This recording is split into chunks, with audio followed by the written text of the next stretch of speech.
And today marks 1 year since the tragic school shooting at Robb Elementary in Uvalde, Texas.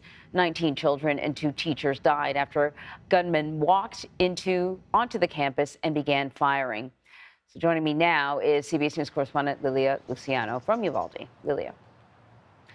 Sorry, good to see you, Lilia. Hey, Anne-Marie. Hi. How is the town of Uvalde? Hear ya. How is the town marking this day and marking the lives lost? Well, already this morning, I've seen some family members of the victims walking past the murals and honoring their children. In this town square, of course, as you see behind me, is one of the gathering places that was built so that families did not have to go honor their children at the school where it happened.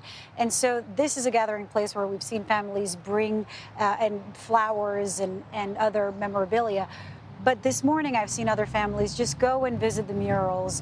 And fortunately, they've been kind of, we're all being very respectful and leaving them be and leaving them alone. Outside of that, there's a great deal of interest, of course, in the town because it's a year, as you said.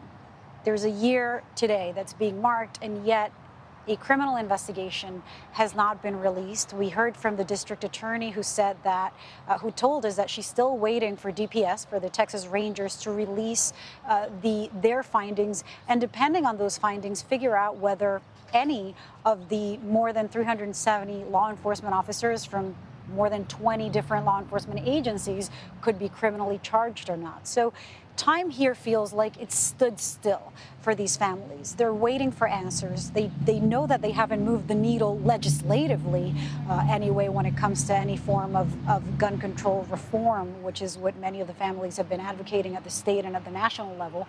But the main thing is today they're going to be honoring their children.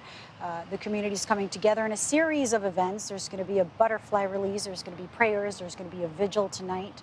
And we in the media are just taking a step back and participating in where we are received and welcomed, but also making sure that we keep our foot on the ground and on the pedal when it comes to asking for those institutions for accountability. And I know you've been, speaking to families that have been impacted by this mass shooting. You spoke to someone who's the legal guardian of a child who was killed in the shooting. I want to play some of that sound. Red Cross. Uvalde don't want to be known as Uvalde anymore. They don't want it to be, oh, we're known for Robb Elementary. But the fact is that you are, because our school failed, because our cops failed, because our government failed. And you want me to stop? I've lost a kid. I ain't got anything else to lose. Man, those words land hard, and you can see how angry he still is. But, that anger is masking a lot of pain. How's he doing?